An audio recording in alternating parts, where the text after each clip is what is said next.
శ్రీమాత్రే నమః. అందరికీ శుభోదయం అండి. అందరికీ హోలీ శుభాకాంక్షలు. లక్ష్మీ జయంతి ఈరోజు ఫాల్గుణ పౌర్ణమి.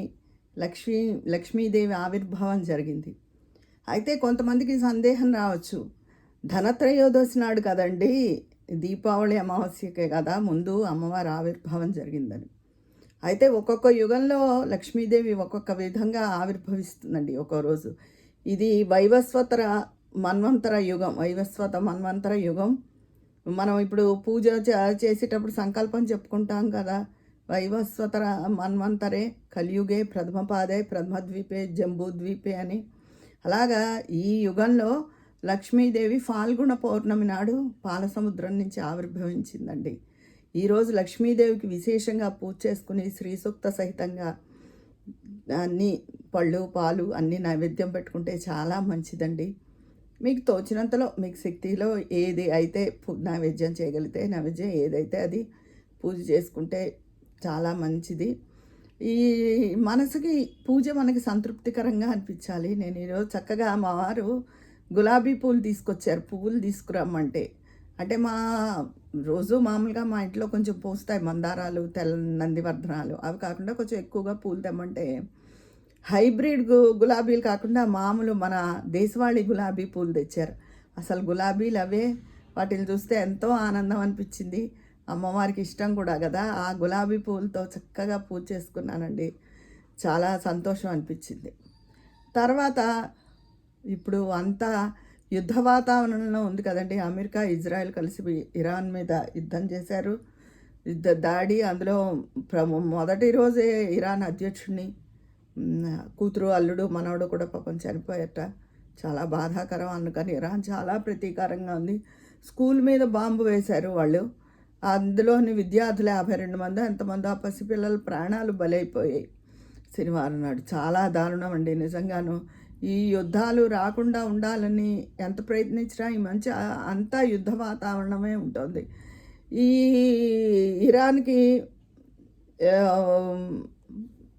సాయంగా ఈ సౌదీ రాష్ట్రాలన్నీ, దుబాయ్, కువైట్, ఇవన్నీ ఇంకా చాలా, అవన్నీ కూడా వాటిల్లో పాల్గొనవలసి వస్తుంది. మన తెలుగు వాళ్ళు కూడా చాలామంది ఉన్నారు. వాళ్ళందరూ కూడా బంకర్లలో దాక్కుని అలా ఉన్నాము అలా చెప్తున్నారు. చాలా బాధాకరంగా ఉంది. మన తెలుగు వాళ్ళనే కాదండి, ఆ విద్యార్థులు మన దేశస్తులు కాదు, కానీ ప్రాణం వేళ ఎంత విలవిల్లాడిపోయిందోనండి. ఎంత బాధ అనిపించిందో. చిన్నారులు కదా, పసిపిల్లలు ఏమీ తెలియకుండా స్కూల్కి వెళ్తారు రోజులాగే. అలా పాఠశాలల మీద, హాస్పిటళ్ళ మీద, అసలు అది యుద్ధనీతి కాదు. అలా వాటి మీద అన్నది బాంబులు ప్రయోగించడం, వెయ్యడం అనే యుద్ధనీతి కాదు. కానీ అన్నిటినీ అతిక్రమిస్తున్నారు. ఒక నీతి పద్ధతి ఏదీ ఉండడం లేదు ఏ విషయంలోనూ. చాలా దారుణం. మన భారత్ మరి ఎంతవరకు ఎలా ఉంటుందో ఇంకా సరైన ఒక నిర్ణయానికి కాసేపు అలా అంటున్నారు, కాసేపు ఇలా అంటున్నారు. ఏది సమర్థనీయంగా చేస్తారో తెలియడం లేదు. కాకపోతే ఈ యుద్ధం సమసిపోవాలని అందరూ, ఎక్కడ ఏ దేశంలో ఉన్న ప్రజలైనా సరే, మొత్తం ఈ ప్రపంచ ప్రజలంతా మన వాళ్ళే, అందరూ కూడా క్షేమంగా ఉండాలి, సుఖంగా ఉండాలి. యుద్ధ భయంతో అక్కడ దాక్కుని ఇక్కడ దాక్కుని ఉండకూడదు అని కోరుకుంటున్నాను మనస్ఫూర్తిగా. మీరందరూ కూడా కోరుకోండి. ఆయిల్ ధరలు పెరిగిపోతాయి, పెట్రోల్ పెరిగిపోతుంది, డీజిల్ పెరిగిపోతుంది, గ్యాస్ పెరిగిపోతుంది, ఆయిల్ ప్యాకెట్లు పెరిగిపోతాయి, ఇలా అని చెప్పి చాలా రకరకాల వార్తలు అయితే వస్తున్నాయి. 1 కిలో ప్యాకెట్ ఆయిల్ ధర 350 రూపాయలు అయిపోతుంది అలా చెప్తున్నారు. మరి ఏది మరింతవరకు ఎలా జరుగుతుందో తెలియదు. ఇదండి ఈ సంగతి. నిజంగా చాలా బాధ అనిపించింది ఈ యుద్ధ ఇదిని చూస్తుంటే. స్కూళ్ళ మీద, లేవలేని రోగులున్న హాస్పిటళ్ళ మీద అలా వాళ్ళ బాంబులు ప్రయోగించడానికి వాళ్ళకి ప్రాణం ఎలా ఒప్పిందా, అంత కసి కక్షతో ఉంటున్నాయి ఆ దేశాలు అని చాలా ఇదిగా అనిపించిందండి. అది ఈరోజు గ్రహణం అన్నారు. కొంతమందిని ఒక ఆయన చెప్తున్నారు, నెట్టల్ ఫణిశర్మ గారని, నేను స్టేటస్ కూడా పెట్టాను. ఇది పగలు వచ్చేది చంద్రగ్రహణం వర్తించదు. సాయంత్రం 6 to 6:20 మాత్రమే, ఒక 20 నిమిషాలు. 3 నుంచి అది మనకి కాదు. ఈశాన్య రాష్ట్రాల వైపు అందరూ చెప్తున్నట్టు అంత వాటికి భయపడిపోయి మీ రాసులకు ఏదో జరుగుతుంది అని భయం వద్దు అని చెప్తున్నారు. ఒకప్పుడు ఆ మధ్య లాస్ట్ ఇయర్ వరకు కూడా మొన్నటి వరకు కూడా గ్రహణం వస్తే అన్నీ చాదస్తంగా చేసుకుని అన్నీ కడుక్కుని దర్భలు వేసుకుని అన్నీ తర్వాత ఎంత ఆలస్యమైనా చేసేదాన్నండి. కానీ మా నాన్నగారు వచ్చిన తర్వాత ఉన్నాక ఈ మధ్య ఉన్నాక కూడా చేశాను. ఆయనకి కానీ టైంకి పెట్టాలి, అప్పుడు అన్నీ కడుక్కుని అన్నీ చేసి చేయడానికి నాకు ఓపిక ఉండడం లేదండి. మా పెన్నమావ గారు వాళ్ళు ఉన్నారు, చాలా వెల్ ఎడ్యుకేటెడ్ వాళ్ళు. ఆయన పెద్ద హై పొజిషన్లో ఇంజనీర్ అది చేసి రిటైర్ అయ్యారు.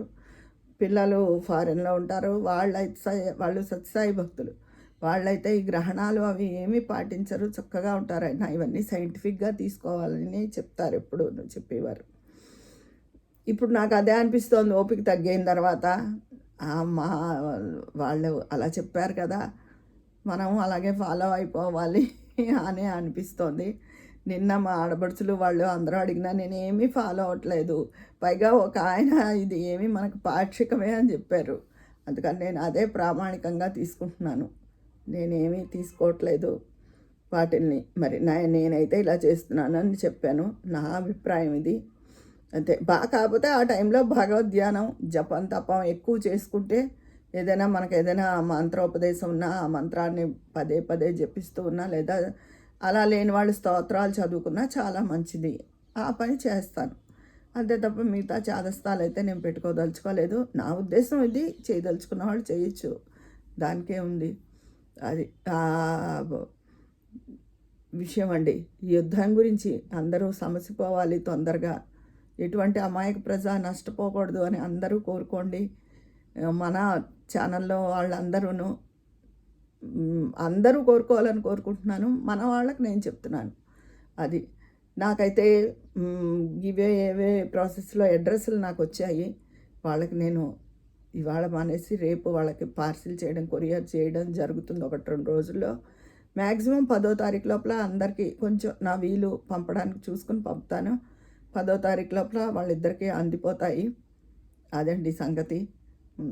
మరి నాకు ఇదైనంతలో మీరు కట్టుకునే విధంగానే ఉండేవే పంపుతున్నాను. మీరు కట్టుకుంటే సంతోషం. అది తర్వాత అందరూ లక్ష్మీ జయంతి అమ్మవారి పూజ చక్కగా చేసుకోండి, మనస్ఫూర్తిగా చేసుకోండి. మీ మనసుని తీసుకెళ్ళి అమ్మ పాదాల ముందు ఉంచండి. అమ్మే అంతా చూసుకుంటుంది, ఆ తల్లి. వచ్చిన డబ్బు ఏదో వచ్చి పడిపోకర్లేదు. మన దగ్గర ఉన్న డబ్బు మన దగ్గర ఎక్కువ ఖర్చు వచ్చి పడిపోకుండా డబ్బు చేతిలో నిలబడి ఉండేలా ఉంటే ఎవరికైనా సంతోషం కదా. ఎందుకంటే డబ్బు రావడానికి అంతే ఉందండి, అంతైనా అనిపించవచ్చు. అందుకని మన డబ్బు మనకు బోల్డ్ ఖర్చులు వచ్చి పడిపోకుండా ఉన్నది ఉన్నట్టుగా జాగ్రత్తగా పదిలంగా ఉంటే చాలు. తర్వాత ధనము అంటే కాగితాలు ఒకటే కాకుండా మనశ్శాంతి, ఆరోగ్యం కూడా చాలా ముఖ్యం. మనశ్శాంతి లేని ధనం ఎందుకు, ఆరోగ్యం లేని ధనం ఎందుకు, అంతే కదా. ఆ రెండిటి కోసం కూడా ప్రార్థించండి. ఉంటాను మరి. మీ అభిప్రాయాలు కామెంట్ బాక్స్లో తెలియజేసేయండి, అక్కడ మాట్లాడుకుందామా. ఉంటాను. మీ స్నేహితురాలు విజయ పన్నాల.